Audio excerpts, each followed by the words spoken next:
शहाणा ससा आणि लांडगा जंगल सुंदर फुलम पक्षी गात आहेत. ससा एका झाडाखाली फल खातो. एकदा एका सुंदर जंगलात एक शहाणा ससा राहायचा. तो खूप चपल आणि हुशार होता, पण त्याच्याम एक लांडग्यावर बारीक लक्ष होतं. लांडगा दबा धरून सस्याकडे बघतो. लांडग्याला ससा खूप आवडायचा.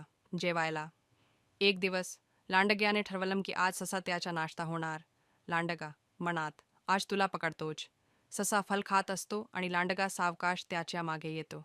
ससा लक्षात येतं आणि मनात, लांडगा माझ्या मागे आहे. आता काय करू? ससा एक युक्ती सुचतो. ससा लांडग्याला मोठ्या आवाजात, अहो लांडगा भाऊ, तुम्ही ऐकलम का? राजा वाघ आज जंगलात आलाय. तो म्हणतोय की जो लांडगाला पकडेल त्याला मोठं बक्षीस मिळेल. लांडगा घाबरतो आणि पळून जातो. लांडगा घाबरत, वाघ आला, मी इथून पळालोच. ससा हसतो आणि मस्तपणे परत फलम खातो. अशा प्रकारे